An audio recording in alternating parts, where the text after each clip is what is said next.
Chapter 33. The word of the Lord came to me, Son of man, speak to your people and say to them, when I bring the sword against a land, and the people of the land choose one of their men and make him their watchman, and he sees the sword coming against the land and blows the trumpet to warn the people, then if anyone hears the trumpet but does not heed the warning and the sword comes and takes their life, their blood will be on their own head.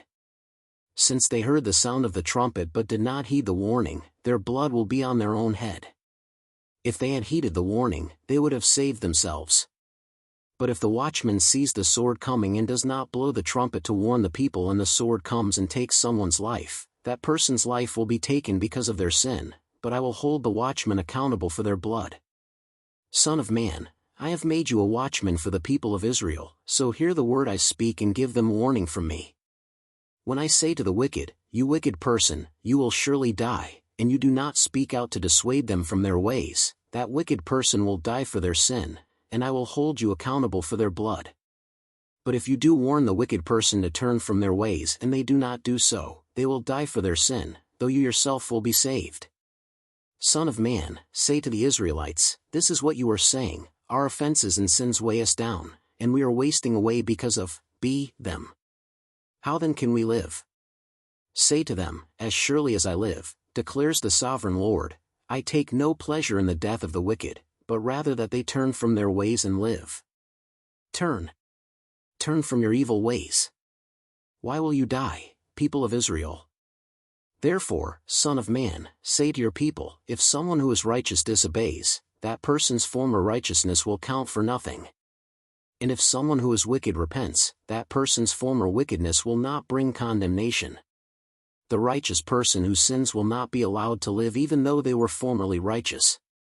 If I tell a righteous person that they will surely live, but then they trust in their righteousness and do evil, none of the righteous things that person has done will be remembered, they will die for the evil they have done.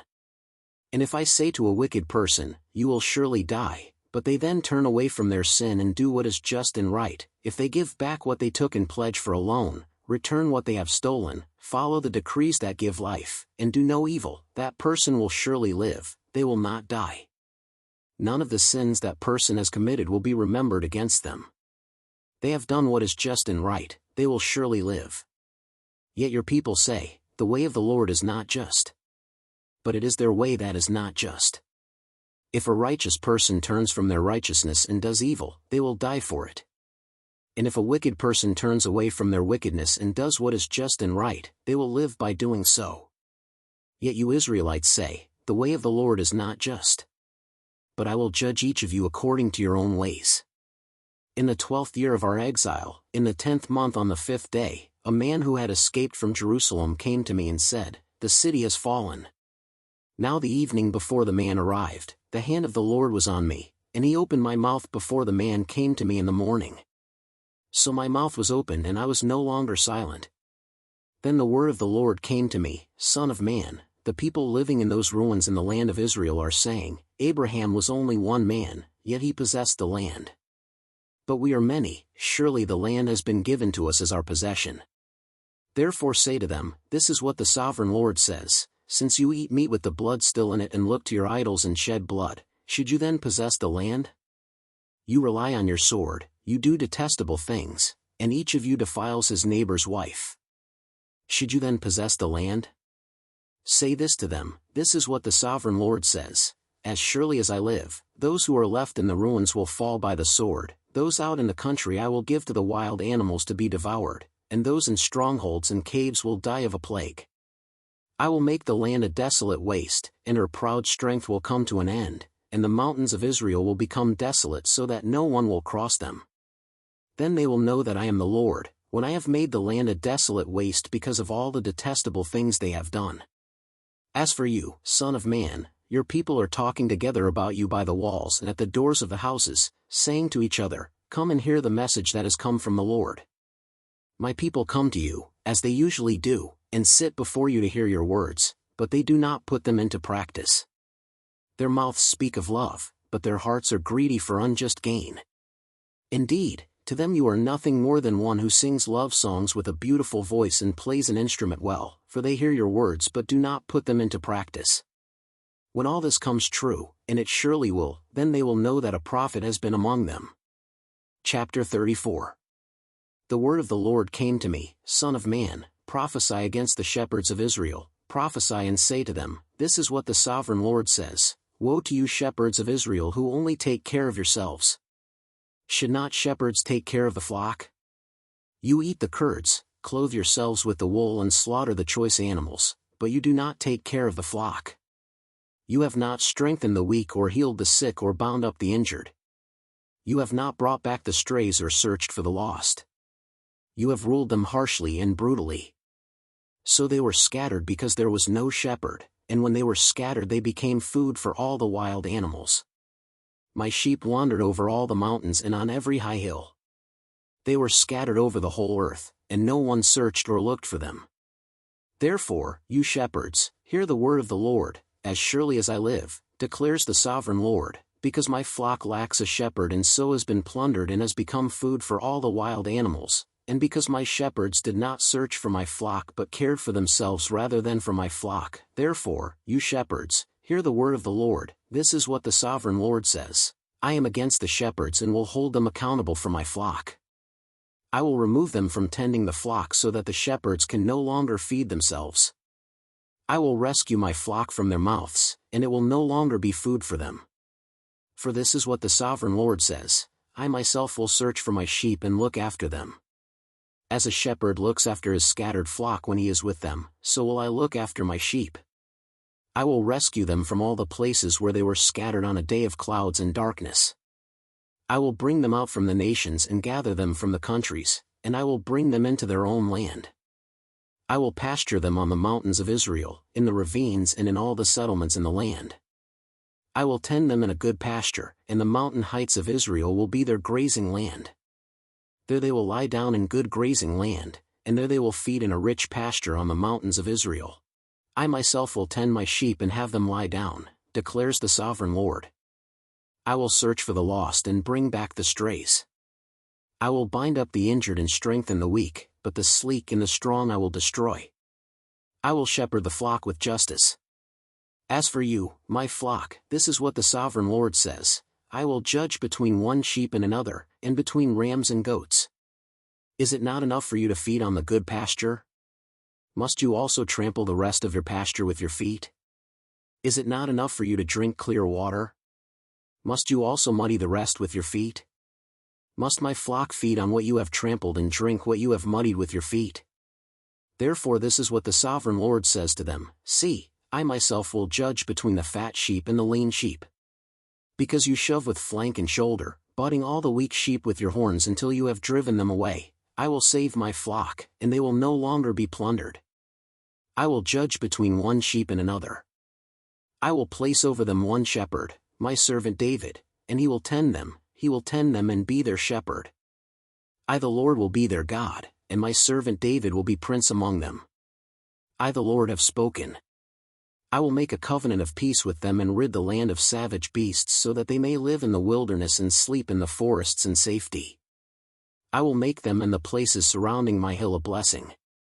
I will send down showers in season, there will be showers of blessing. The trees will yield their fruit and the ground will yield its crops, the people will be secure in their land. They will know that I am the Lord, when I break the bars of their yoke and rescue them from the hands of those who enslave them. They will no longer be plundered by the nations, nor will wild animals devour them. They will live in safety, and no one will make them afraid. I will provide for them a land renowned for its crops, and they will no longer be victims of famine in the land or bear the scorn of the nations. Then they will know that I, the Lord their God, am with them and that they, the Israelites, are my people, declares the sovereign Lord. You are my sheep, the sheep of my pasture, and I am your God, declares the sovereign Lord. Chapter 35. The word of the Lord came to me, Son of man, set your face against Mount Seir, prophesy against it and say, This is what the sovereign Lord says, I am against you, Mount Seir, and I will stretch out my hand against you and make you a desolate waste. I will turn your towns into ruins and you will be desolate. Then you will know that I am the Lord. Because you harbored an ancient hostility and delivered the Israelites over to the sword at the time of their calamity, the time their punishment reached its climax, Therefore as surely as I live, declares the sovereign Lord, I will give you over to bloodshed and it will pursue you. Since you did not hate bloodshed, bloodshed will pursue you. I will make Mount Seir a desolate waste and cut off from it all who come and go. I will fill your mountains with the slain, those killed by the sword will fall on your hills and in your valleys and in all your ravines. I will make you desolate forever, your towns will not be inhabited. Then you will know that I am the Lord. Because you have said, these two nations and countries will be ours and we will take possession of them, even though I the Lord was there, therefore as surely as I live, declares the sovereign Lord, I will treat you in accordance with the anger and jealousy you showed in your hatred of them, and I will make myself known among them when I judge you. Then you will know that I the Lord have heard all the contemptible things you have said against the mountains of Israel. You said, they have been laid waste and have been given over to us to devour. You boasted against me and spoke against me without restraint, and I heard it. This is what the sovereign Lord says, while the whole earth rejoices, I will make you desolate. Because you rejoiced when the inheritance of Israel became desolate, that is how I will treat you. You will be desolate, Mount Seir, you and all of Edom.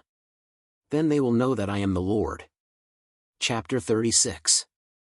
Son of man, prophesy to the mountains of Israel and say, Mountains of Israel, hear the word of the Lord. This is what the sovereign Lord says, the enemy said of you, Aha! The ancient heights have become our possession. Therefore prophesy and say, This is what the sovereign Lord says, because they ravaged and crushed you from every side so that you became the possession of the rest of the nations and the object of people's malicious talk and slander. Therefore, mountains of Israel, hear the word of the sovereign Lord. This is what the sovereign Lord says to the mountains and hills, to the ravines and valleys, to the desolate ruins and the deserted towns that have been plundered and ridiculed by the rest of the nations around you. This is what the sovereign Lord says, In my burning zeal I have spoken against the rest of the nations, and against all Edom, for with glee and with malice in their hearts they made my land their own possession so that they might plunder its pasture land. Therefore prophesy concerning the land of Israel and say to the mountains and hills, to the ravines and valleys, This is what the sovereign Lord says, I speak in my jealous wrath because you have suffered the scorn of the nations. Therefore this is what the sovereign Lord says, I swear with uplifted hand that the nations around you will also suffer scorn. But you, mountains of Israel, will produce branches and fruit for my people Israel, for they will soon come home. I am concerned for you and will look on you with favor, you will be plowed and sown, and I will cause many people to live on you, yes, all of Israel. The towns will be inhabited and the ruins rebuilt. I will increase the number of people and animals living on you, and they will be fruitful and become numerous. I will settle people on you as in the past and will make you prosper more than before. Then you will know that I am the Lord. I will cause people, my people Israel, to live on you. They will possess you, and you will be their inheritance, you will never again deprive them of their children. This is what the sovereign Lord says, because some say to you, You devour people and deprive your nation of its children, therefore you will no longer devour people or make your nation childless, declares the sovereign Lord. No longer will I make you hear the taunts of the nations, and no longer will you suffer the scorn of the peoples or cause your nation to fall, declares the sovereign Lord. Again the word of the Lord came to me, Son of man, when the people of Israel were living in their own land, they defiled it by their conduct and their actions. Their conduct was like a woman's monthly uncleanness in my sight. So I poured out my wrath on them because they had shed blood in the land and because they had defiled it with their idols. I dispersed them among the nations, and they were scattered through the countries. I judged them according to their conduct and their actions. And wherever they went among the nations they profaned my holy name, for it was said of them, These are the Lord's people, and yet they had to leave his land.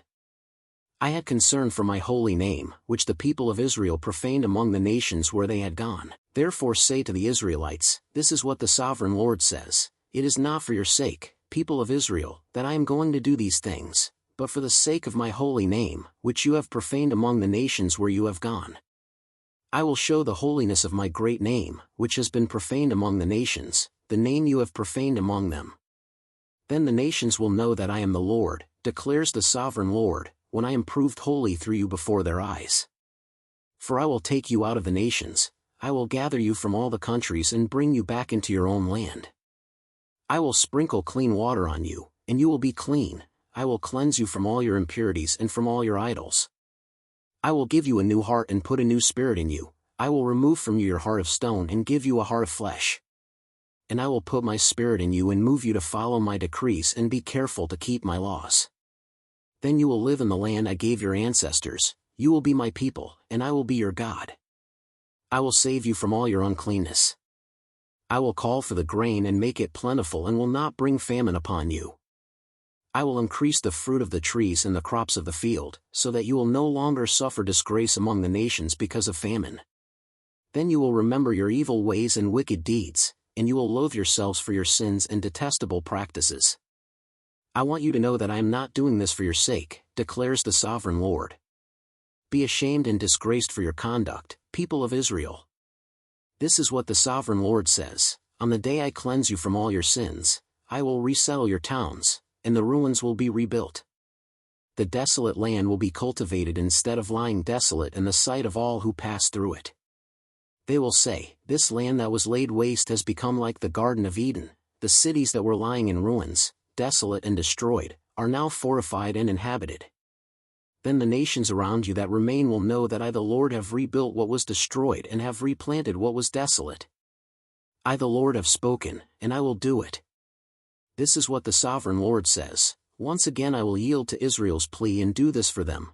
I will make their people as numerous as sheep, as numerous as the flocks for offerings at Jerusalem during her appointed festivals. So will the ruined cities be filled with flocks of people. Then they will know that I am the Lord. Chapter 37. The hand of the Lord was on me, and he brought me out by the Spirit of the Lord and set me in the middle of a valley. It was full of bones. He led me back and forth among them, and I saw a great many bones on the floor of the valley, bones that were very dry. He asked me, Son of man, can these bones live? I said, Sovereign Lord, you alone know. Then he said to me, Prophesy to these bones and say to them, Dry bones, hear the word of the Lord. This is what the sovereign Lord says to these bones: I will make breath enter you, and you will come to life. I will attach tendons to you and make flesh come upon you and cover you with skin. I will put breath in you, and you will come to life. Then you will know that I am the Lord. So I prophesied as I was commanded. And as I was prophesying, there was a noise, a rattling sound, and the bones came together, bone to bone. I looked, and tendons and flesh appeared on them and skin covered them, but there was no breath in them. Then he said to me, Prophesy to the breath. Prophesy, Son of man, and say to it, This is what the sovereign Lord says: Come, breath, from the four winds and breathe into these slain, that they may live. So I prophesied as he commanded me, and breath entered them, they came to life and stood up on their feet, a vast army. Then he said to me, Son of man, these bones are the people of Israel. They say, Our bones are dried up and our hope is gone, we are cut off.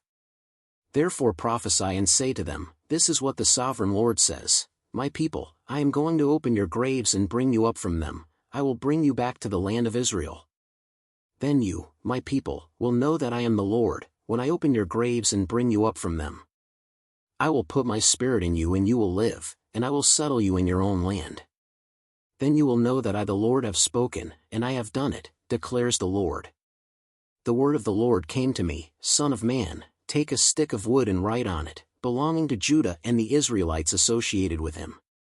Then take another stick of wood, and write on it, belonging to Joseph, that is, to Ephraim, and all the Israelites associated with him. Join them together into one stick so that they will become one in your hand.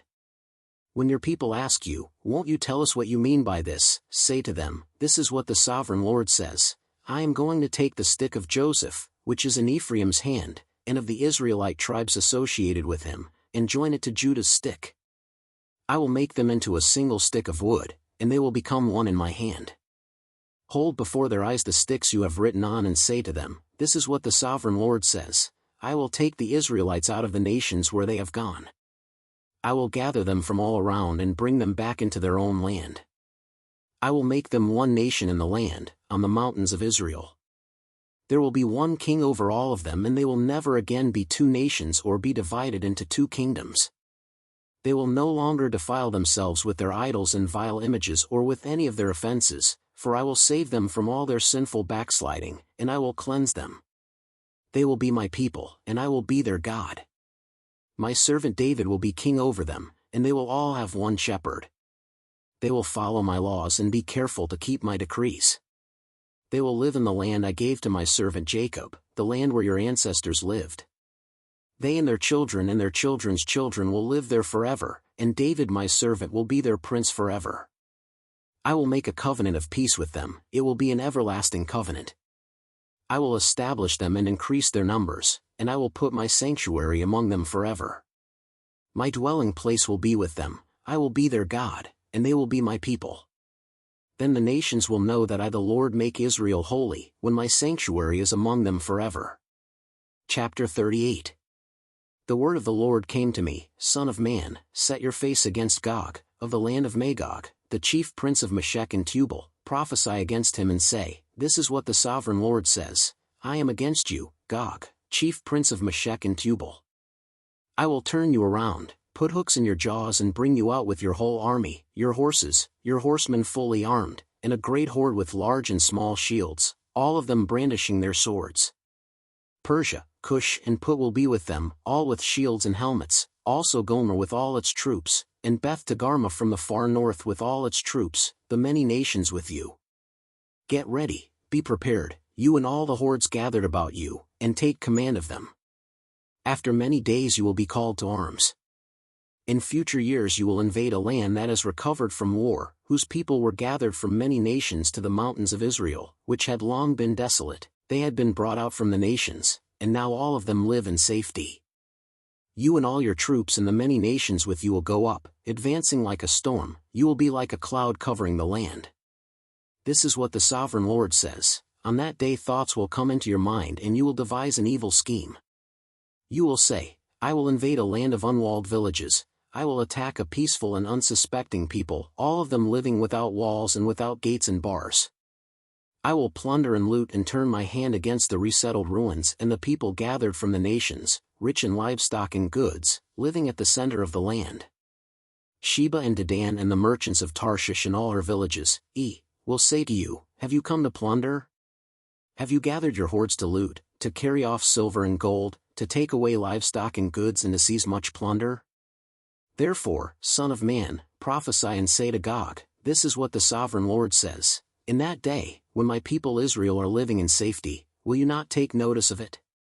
You will come from your place in the far north, you and many nations with you, all of them riding on horses, a great horde, a mighty army. You will advance against my people Israel like a cloud that covers the land. In days to come, Gog, I will bring you against my land, so that the nations may know me when I am proved holy through you before their eyes. This is what the sovereign Lord says, You are the one I spoke of in former days by my servants the prophets of Israel. At that time they prophesied for years that I would bring you against them. This is what will happen in that day, when Gog attacks the land of Israel, my hot anger will be aroused, declares the sovereign Lord. In my zeal and fiery wrath I declare that at that time there shall be a great earthquake in the land of Israel. The fish in the sea, the birds in the sky, the beasts of the field, every creature that moves along the ground, and all the people on the face of the earth will tremble at my presence. The mountains will be overturned, the cliffs will crumble and every wall will fall to the ground. I will summon a sword against Gog on all my mountains, declares the sovereign Lord. Every man's sword will be against his brother. I will execute judgment on him with plague and bloodshed. I will pour down torrents of rain, hailstones and burning sulfur on him and on his troops and on the many nations with him. And so I will show my greatness and my holiness, and I will make myself known in the sight of many nations. Then they will know that I am the Lord. Chapter 39. Son of man, prophesy against Gog and say, This is what the sovereign Lord says, I am against you, Gog, chief prince of Meshech and Tubal. I will turn you around and drag you along. I will bring you from the far north and send you against the mountains of Israel. Then I will strike your bow from your left hand and make your arrows drop from your right hand. On the mountains of Israel you will fall, you and all your troops and the nations with you. I will give you as food to all kinds of carrion birds and to the wild animals. You will fall in the open field, for I have spoken, declares the sovereign Lord. I will send fire on Magog and on those who live in safety in the coastlands, and they will know that I am the Lord. I will make known my holy name among my people Israel. I will no longer let my holy name be profaned, and the nations will know that I the Lord am the Holy One in Israel. It is coming. It will surely take place, declares the sovereign Lord. This is the day I have spoken of. Then those who live in the towns of Israel will go out and use the weapons for fuel and burn them up, the small and large shields, the bows and arrows, the war clubs and spears. For 7 years they will use them for fuel. They will not need to gather wood from the fields or cut it from the forests, because they will use the weapons for fuel.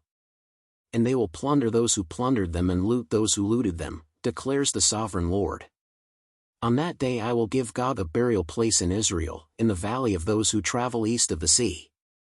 It will block the way of travelers, because Gog and all his hordes will be buried there.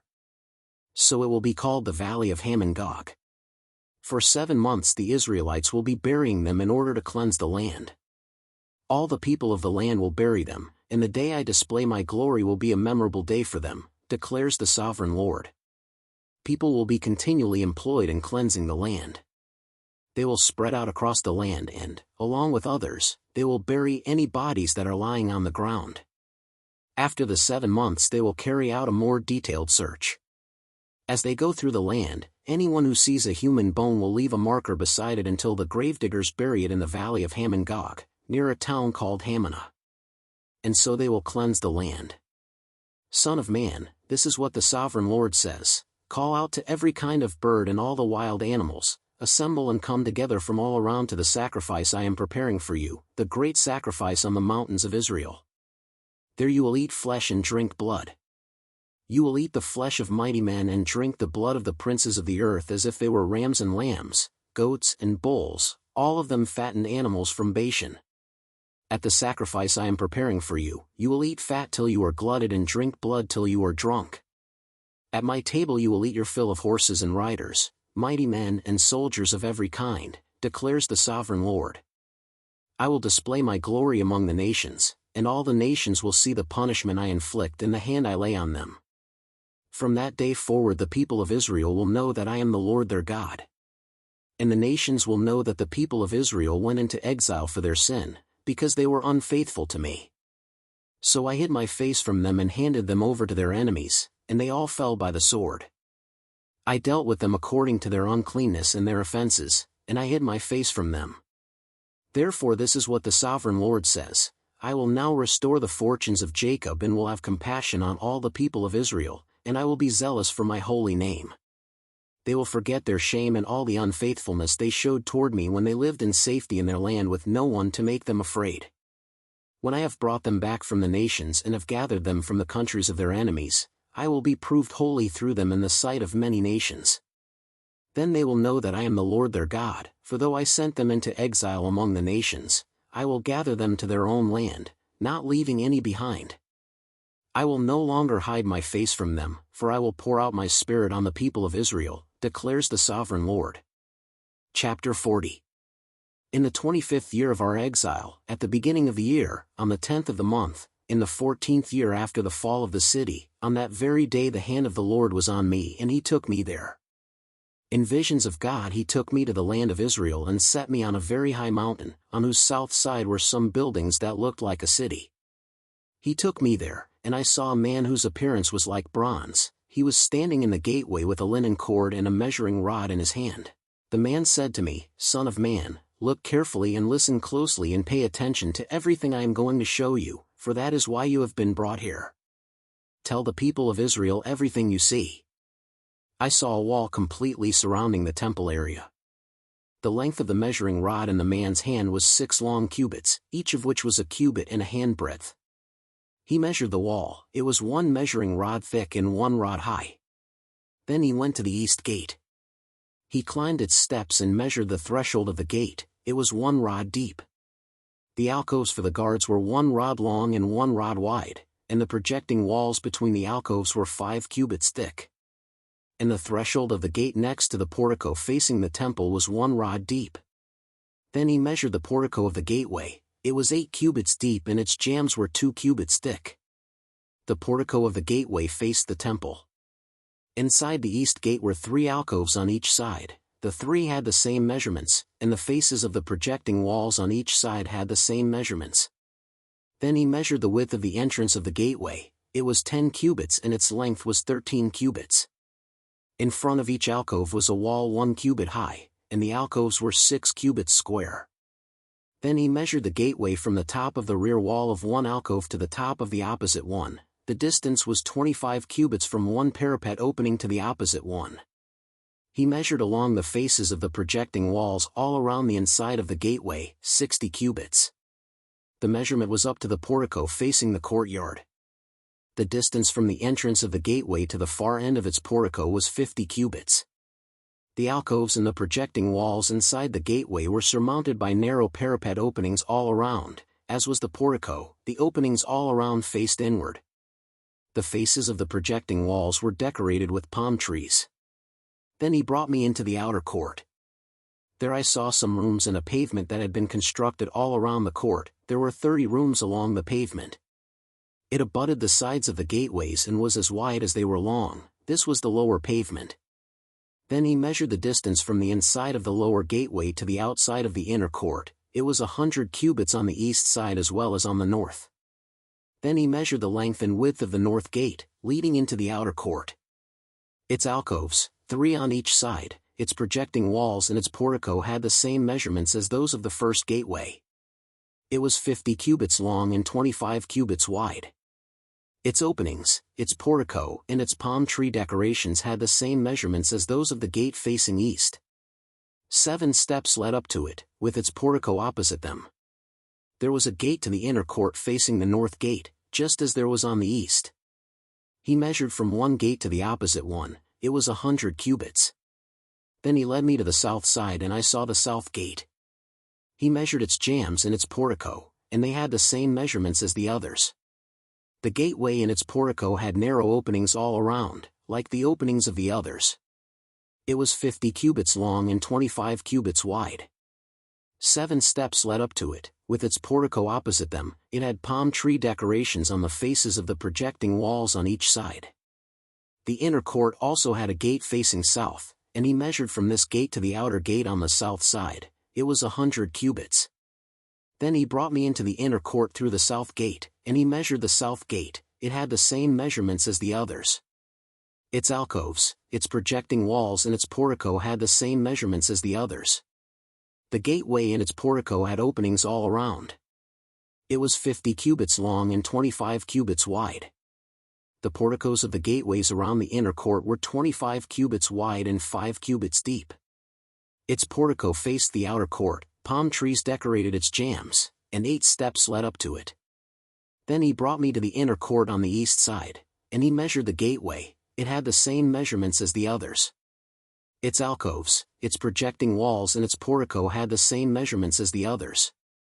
The gateway and its portico had openings all around. It was 50 cubits long and 25 cubits wide. Its portico faced the outer court, palm trees decorated the jambs on either side, and 8 steps led up to it. Then he brought me to the north gate and measured it.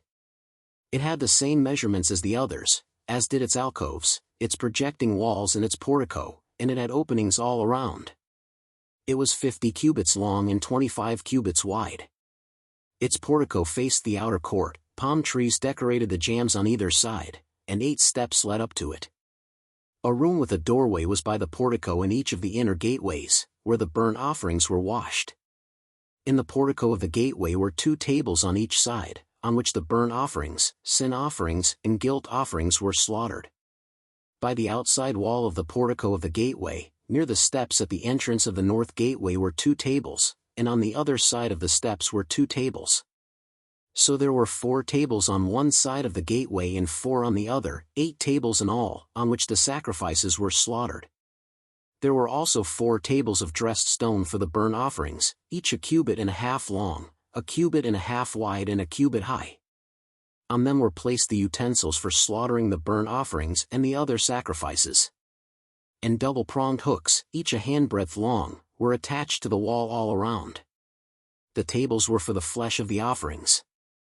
Outside the inner gate, within the inner court, were 2 rooms, one at the side of the north gate and facing south, and another at the side of the south gate and facing north. He said to me, "The room facing south is for the priests who guard the temple, and the room facing north is for the priests who guard the altar. These are the sons of Zadok, who are the only Levites who may draw near to the Lord to minister before him." Then he measured the court. It was square, 100 cubits long and 100 cubits wide. And the altar was in front of the temple. He brought me to the portico of the temple and measured the jambs of the portico. They were 5 cubits wide on either side. The width of the entrance was 14 cubits and its projecting walls were 3 cubits wide on either side. The portico was 20 cubits wide, and 12 cubits from front to back. It was reached by a flight of stairs, and there were pillars on each side of the jambs. Chapter 41. Then the man brought me to the main hall and measured the jambs. The width of the jambs was 6 cubits on each side. The entrance was 10 cubits wide, and the projecting walls on each side of it were 5 cubits wide. He also measured the main hall. It was 40 cubits long and 20 cubits wide. Then he went into the inner sanctuary and measured the jambs of the entrance. Each was 2 cubits wide. The entrance was 6 cubits wide, and the projecting walls on each side of it were 7 cubits wide.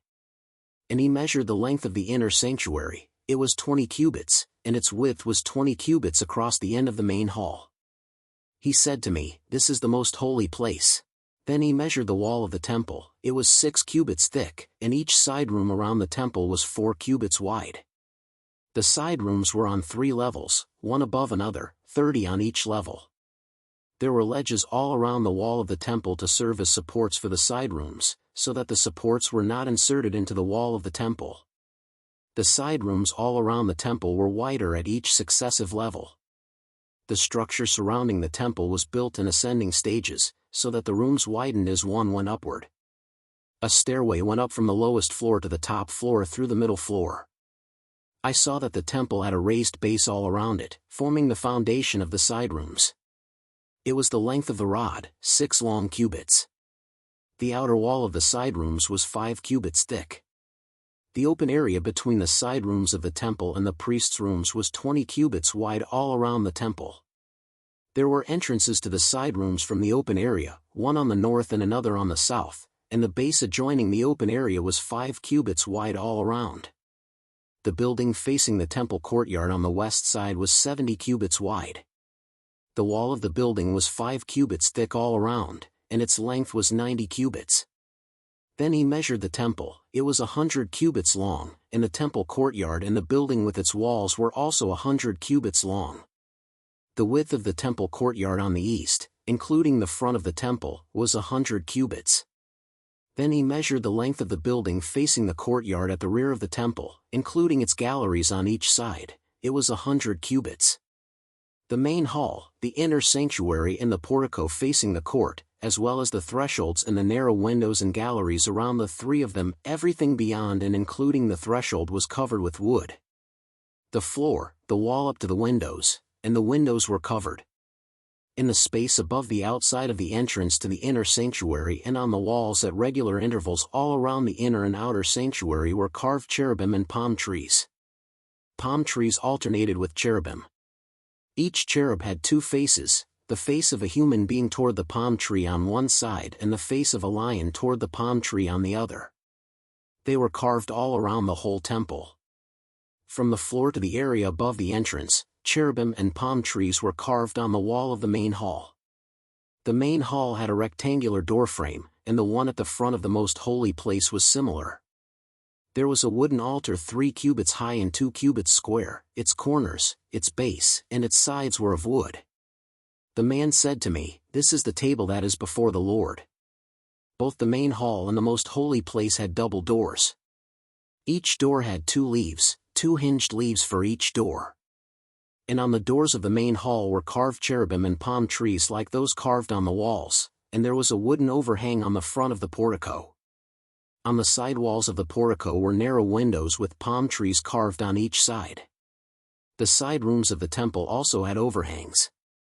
Chapter 42. Then the man led me northward into the outer court and brought me to the rooms opposite the temple courtyard and opposite the outer wall on the north side. The building whose door faced north was 100 cubits long and 50 cubits wide. Both in the section 20 cubits from the inner court and in the section opposite the pavement of the outer court, gallery faced gallery at the 3 levels. In front of the rooms was an inner passageway 10 cubits wide and 100 cubits long. Their doors were on the north. Now the upper rooms were narrower, for the galleries took more space from them than from the rooms on the lower and middle floors of the building. The rooms on the top floor had no pillars, as the courts had, so they were smaller in floor space than those on the lower and middle floors. There was an outer wall parallel to the rooms in the outer court. It extended in front of the rooms for 50 cubits. While the row of rooms on the side next to the outer court was 50 cubits long, the row on the side nearest the sanctuary was 100 cubits long. The lower rooms had an entrance on the east side as one enters them from the outer court. On the south side along the length of the wall of the outer court, adjoining the temple courtyard and opposite the outer wall, were rooms with a passageway in front of them. These were like the rooms on the north. They had the same length and width, with similar exits and dimensions. Similar to the doorways on the north were the doorways of the rooms on the south. There was a doorway at the beginning of the passageway that was parallel to the corresponding wall extending eastward, by which one enters the rooms. Then he said to me, the north and south rooms facing the temple courtyard are the priests' rooms, where the priests who approach the Lord will eat the most holy offerings. There they will put the most holy offerings, the grain offerings, the sin offerings and the guilt offerings, for the place is holy. Once the priests enter the holy precincts, they are not to go into the outer court until they leave behind the garments in which they minister, for these are holy. They are to put on other clothes before they go near the places that are for the people. When he had finished measuring what was inside the temple area, he led me out by the east gate and measured the area all around. He measured the east side with the measuring rod. It was 500 cubits. He measured the north side. It was 500 cubits by the measuring rod. He measured the south side. It was 500 cubits by the measuring rod.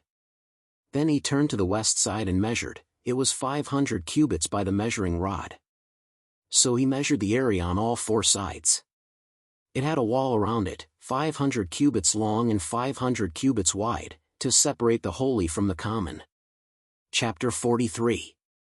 Then the man brought me to the gate facing east, and I saw the glory of the God of Israel coming from the east. His voice was like the roar of rushing waters, and the land was radiant with his glory. The vision I saw was like the vision I had seen when he came to destroy the city and like the visions I had seen by the Kebar River, and I fell face down. The glory of the Lord entered the temple through the gate facing east. Then the Spirit lifted me up and brought me into the inner court, and the glory of the Lord filled the temple. While the man was standing beside me, I heard someone speaking to me from inside the temple. He said, Son of man, this is the place of my throne and the place for the soles of my feet. This is where I will live among the Israelites forever. The people of Israel will never again defile my holy name, neither they nor their kings, by their prostitution and the funeral offerings for their kings at their death. When they placed their threshold next to my threshold and their doorposts beside my doorposts, with only a wall between me and them, they defiled my holy name by their detestable practices. So I destroyed them in my anger. Now let them put away from me their prostitution and the funeral offerings for their kings, and I will live among them forever. Son of man, describe the temple to the people of Israel, that they may be ashamed of their sins. Let them consider its perfection, and if they are ashamed of all they have done, make known to them the design of the temple, its arrangement, its exits and entrances, its whole design and all its regulations and laws. Write these down before them so that they may be faithful to its design and follow all its regulations. This is the law of the temple. All the surrounding area on top of the mountain will be most holy. Such is the law of the temple. These are the measurements of the altar in long cubits, that cubit being a cubit and a handbreadth. Its gutter is a cubit deep and a cubit wide, with a rim of 1 span around the edge. And this is the height of the altar. From the gutter on the ground up to the lower ledge that goes around the altar it is 2 cubits high, and the ledge is a cubit wide. From this lower ledge to the upper ledge that goes around the altar it is 4 cubits high, and that ledge is also a cubit wide. Above that, the altar hearth is 4 cubits high, and 4 horns project upward from the hearth. The altar hearth is square, 12 cubits long and 12 cubits wide. The upper ledge also is square, 14 cubits long and 14 cubits wide. All around the altar is a gutter of 1 cubit with a rim of half a cubit. The steps of the altar face east.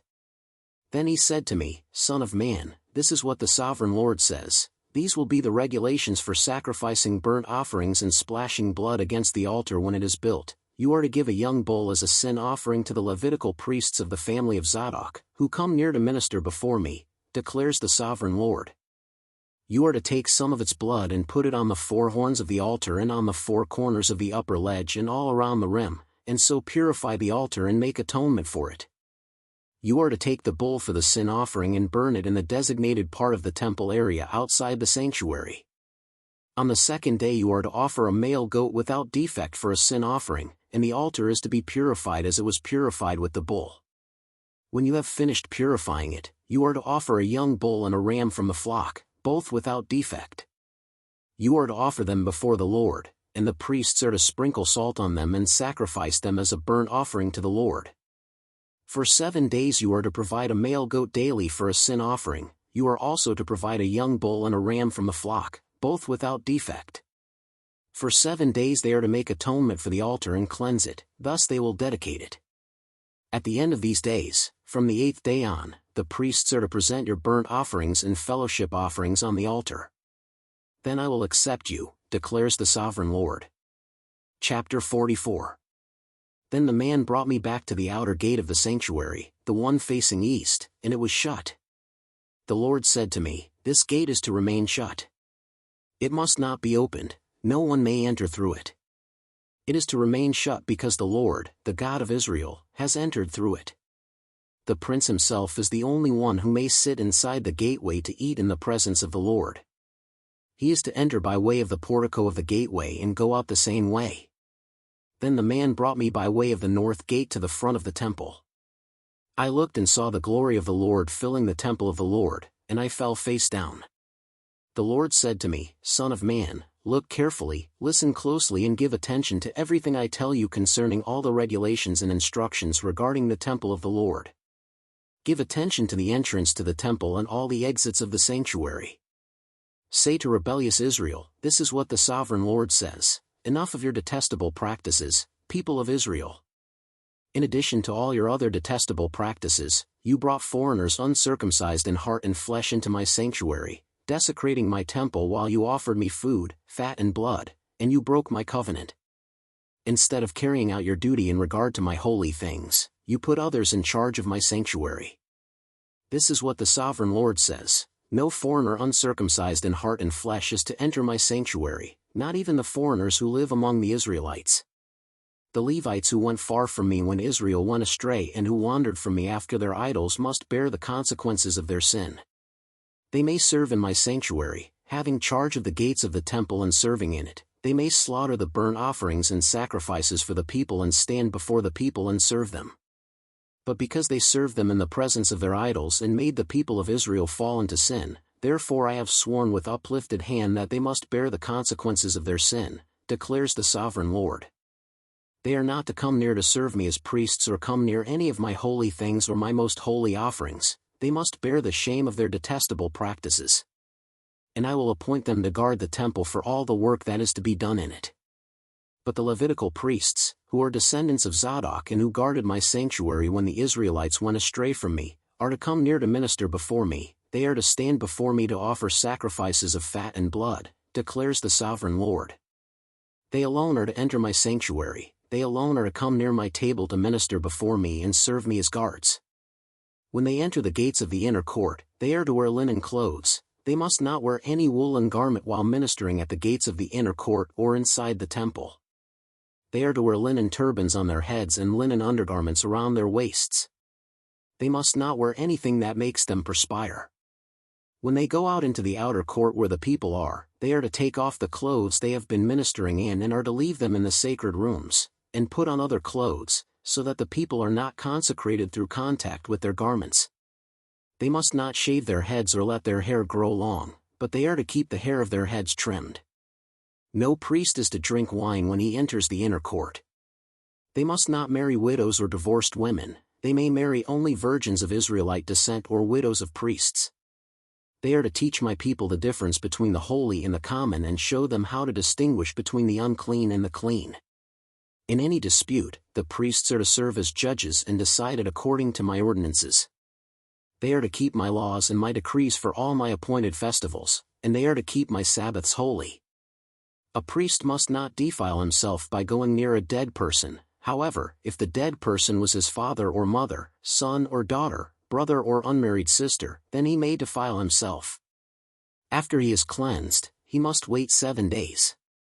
On the day he goes into the inner court of the sanctuary to minister in the sanctuary, he is to offer a sin offering for himself, declares the sovereign Lord. I am to be the only inheritance the priests have. You are to give them no possession in Israel, I will be their possession. They will eat the grain offerings, the sin offerings and the guilt offerings, and everything in Israel devoted to the Lord will belong to them. The best of all the firstfruits and of all your special gifts will belong to the priests. You are to give them the first portion of your ground meal so that a blessing may rest on your household. The priests must not eat anything, whether bird or animal, found dead or torn by wild animals. Chapter 45. When you allot the land as an inheritance, you are to present to the Lord a portion of the land as a sacred district, 25,000 cubits long and 20,000 cubits wide. The entire area will be holy. Of this, a section 500 cubits square is to be for the sanctuary, with 50 cubits around it for open land. In the sacred district, measure off a section 25,000 cubits long and 10,000 cubits wide. And it will be the sanctuary, the most holy place. It will be the sacred portion of the land for the priests, who minister in the sanctuary and who draw near to minister before the Lord. It will be a place for their houses as well as a holy place for the sanctuary. An area 25,000 cubits long and 10,000 cubits wide will belong to the Levites, who serve in the temple, as their possession for towns to live in. You are to give the city as its property an area 5,000 cubits wide and 25,000 cubits long, adjoining the sacred portion. It will belong to all Israel. The prince will have the land bordering each side of the area formed by the sacred district and the property of the city. It will extend westward from the west side and eastward from the east side, running lengthwise from the western to the eastern border parallel to one of the tribal portions. This land will be his possession in Israel. And my princes will no longer oppress my people but will allow the people of Israel to possess the land according to their tribes. This is what the sovereign Lord says: You have gone far enough, princes of Israel. Give up your violence and oppression and do what is just and right. Stop dispossessing my people, declares the sovereign Lord. You are to use accurate scales, an accurate ephah and an accurate bath. The ephah and the bath are to be the same size, the bath containing 1/10 of a homer and the ephah 1/10 of a homer. The homer is to be the standard measure for both. The shekel is to consist of 20 gerahs. 20 shekels plus 25 shekels plus 15 shekels equal 1 mina. This is the special gift you are to offer, 1/6 of an ephah from each homer of wheat and 1/6 of an ephah from each homer of barley. The prescribed portion of olive oil, measured by the bath, is 1/10 of a bath from each cor, which consists of 10 baths or 1 homer, for 10 baths are equivalent to a homer. Also 1 sheep is to be taken from every flock of 200 from the well-watered pastures of Israel. These will be used for the grain offerings, burnt offerings, and fellowship offerings to make atonement for the people, declares the sovereign Lord. All the people of the land will be required to give this special offering to the prince in Israel. It will be the duty of the prince to provide the burnt offerings, grain offerings, and drink offerings at the festivals, the new moons and the Sabbaths, at all the appointed festivals of Israel. He will provide the sin offerings, grain offerings, burnt offerings, and fellowship offerings to make atonement for the Israelites. This is what the sovereign Lord says: In the first month on the first day you are to take a young bull without defect and purify the sanctuary. The priest is to take some of the blood of the sin offering and put it on the doorposts of the temple, on the 4 corners of the upper ledge of the altar and on the gateposts of the inner court. You are to do the same on the 7th day of the month for anyone who sins unintentionally or through ignorance, so you are to make atonement for the temple. In the first month on the 14th day you are to observe the Passover, a festival lasting 7 days, during which you shall eat bread made without yeast. On that day the prince is to provide a bull as a sin offering for himself and for all the people of the land. Every day during the 7 days of the festival he is to provide 7 bulls and 7 rams without defect as a burnt offering to the Lord, and a male goat for a sin offering. He is to provide as a grain offering an ephah for each bull and an ephah for each ram, along with a hin of olive oil for each ephah. During the 7 days of the festival, which begins in the 7th month on the 15th day, he is to make the same provision for sin offerings, burnt offerings, grain offerings and oil. Chapter 46. This is what the Sovereign Lord says: the gate of the inner court facing east is to be shut on the 6 working days, but on the Sabbath day and on the day of the new moon it is to be opened. The prince is to enter from the outside through the portico of the gateway and stand by the gatepost. The priests are to sacrifice his burnt offering and his fellowship offerings. He is to bow down and worship at the threshold of the gateway and then go out, but the gate will not be shut until evening. On the Sabbaths and new moons the people of the land are to worship in the presence of the Lord at the entrance of that gateway. The burnt offering the prince brings to the Lord on the Sabbath day is to be 6 male lambs and a ram, all without defect. The grain offering given with the ram is to be an ephah, and the grain offering with the lambs is to be as much as he pleases, along with a hin of olive oil for each ephah. On the day of the new moon he is to offer a young bull, 6 lambs and a ram, all without defect. He is to provide as a grain offering 1 ephah with the bull, 1 ephah with the ram, and with the lambs as much as he wants to give, along with a hin of oil for each ephah. When the prince enters, he is to go in through the portico of the gateway, and he is to come out the same way. When the people of the land come before the Lord at the appointed festivals, whoever enters by the north gate to worship is to go out the south gate, and whoever enters by the south gate is to go out the north gate. No one is to return through the gate by which they entered, but each is to go out the opposite gate. The prince is to be among them, going in when they go in and going out when they go out. At the feasts and the appointed festivals, the grain offering is to be an ephah with a bull, an ephah with a ram, and with the lambs as much as he pleases, along with a hin of oil for each ephah. When the prince provides a freewill offering to the Lord, whether a burnt offering or fellowship offerings, the gate facing east is to be opened for him. He shall offer his burnt offering or his fellowship offerings as he does on the Sabbath day. Then he shall go out, and after he has gone out, the gate will be shut. Every day you are to provide a year-old lamb without defect for a burnt offering to the Lord. Morning by morning you shall provide it. You are also to provide with it morning by morning a grain offering, consisting of 1/6 of an ephah with 1/3 of a hin of oil to moisten the flour. The presenting of this grain offering to the Lord is a lasting ordinance. So the lamb and the grain offering and the oil shall be provided morning by morning for a regular burnt offering. This is what the Sovereign Lord says: if the prince makes a gift from his inheritance to one of his sons, it will also belong to his descendants, it is to be their property by inheritance. If, however, he makes a gift from his inheritance to one of his servants, the servant may keep it until the year of freedom, then it will revert to the prince. His inheritance belongs to his sons only, it is theirs. The prince must not take any of the inheritance of the people, driving them off their property.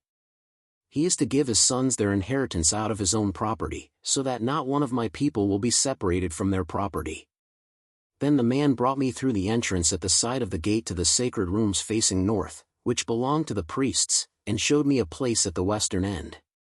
He said to me, "This is the place where the priests are to cook the guilt offering and the sin offering and bake the grain offering, to avoid bringing them into the outer court and consecrating the people." He then brought me to the outer court and led me around to its 4 corners, and I saw in each corner another court.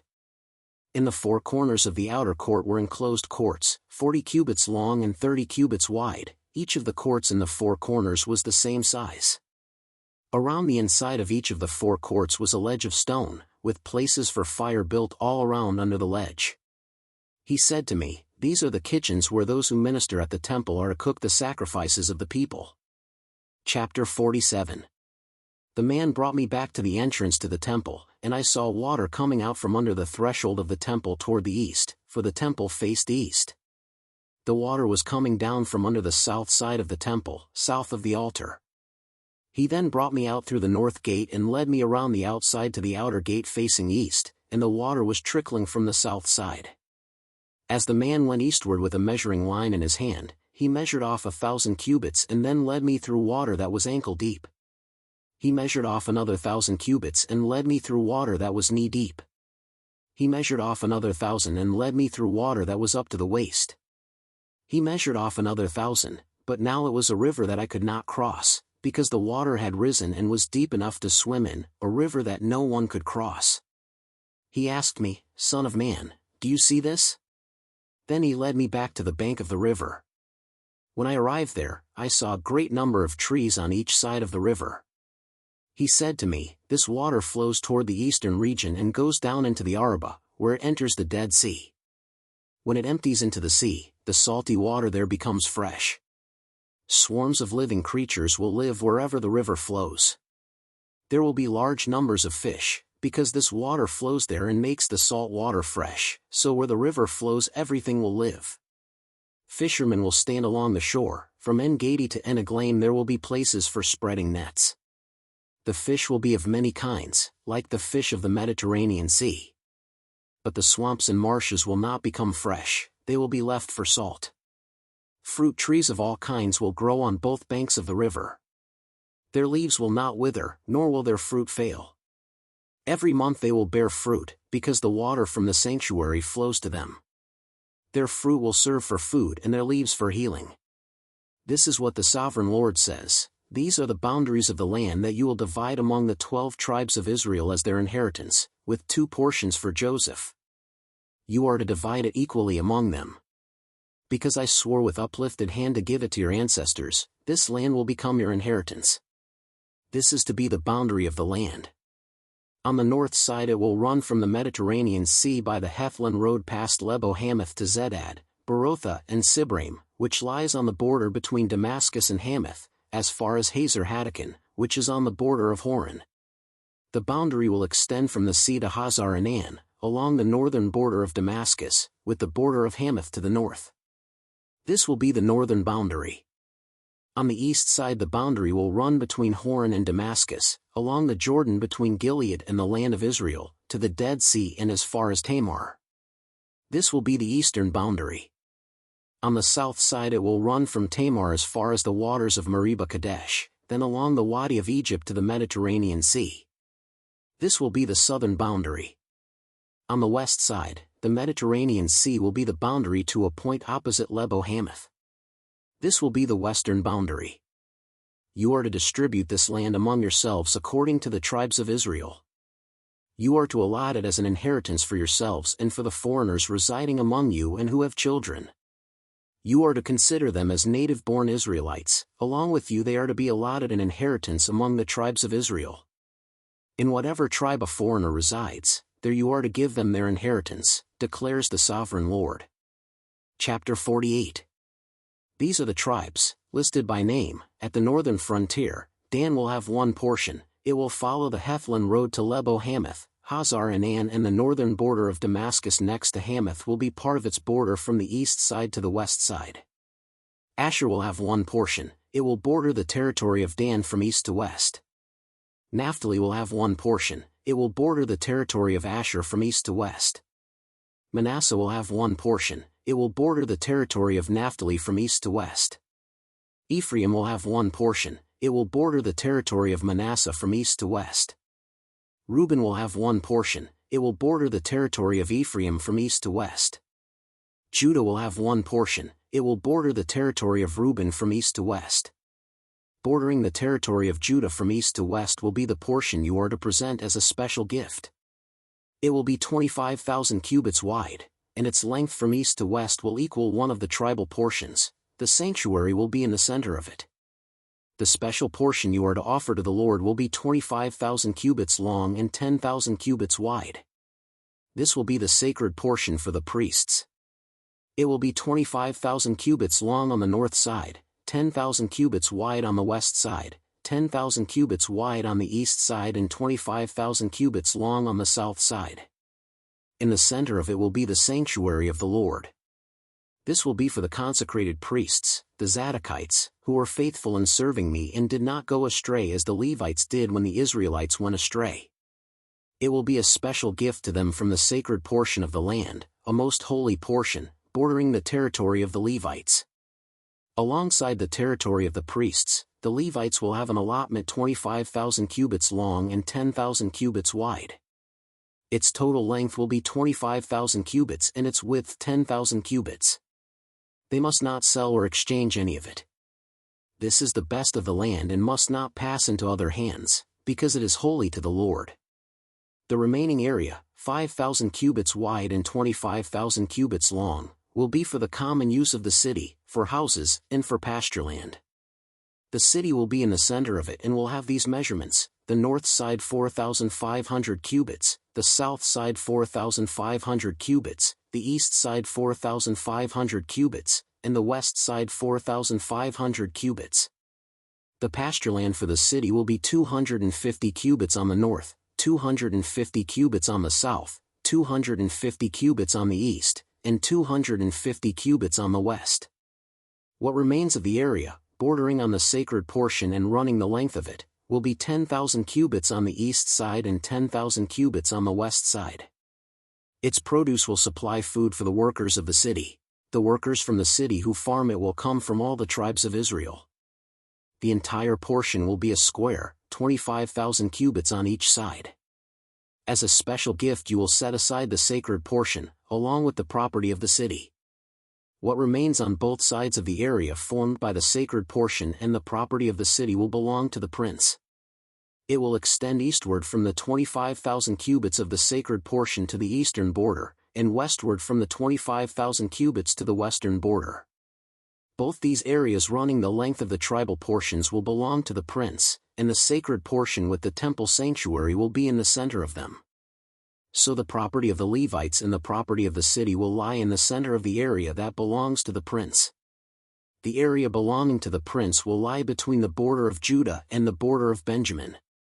As for the rest of the tribes, Benjamin will have one portion. It will extend from the east side to the west side.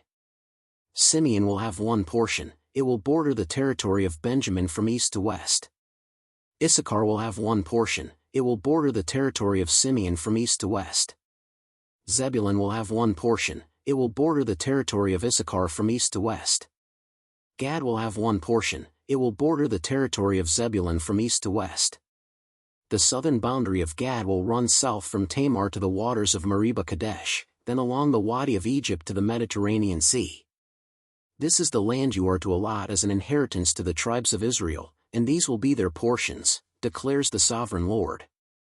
These will be the exits of the city, beginning on the north side, which is 4,500 cubits long. The gates of the city will be named after the tribes of Israel. The three gates on the north side will be the gate of Reuben, the gate of Judah and the gate of Levi. On the east side, which is 4,500 cubits long, will be three gates: the gate of Joseph, the gate of Benjamin and the gate of Dan. On the south side, which measures 4,500 cubits, will be three gates: the gate of Simeon, the gate of Issachar and the gate of Zebulun. On the west side, which is 4,500 cubits long, will be three gates: the gate of Gad, the gate of Asher and the gate of Naphtali. The distance all around will be 18,000 cubits. And the name of the city from that time on will be, "The Lord is there."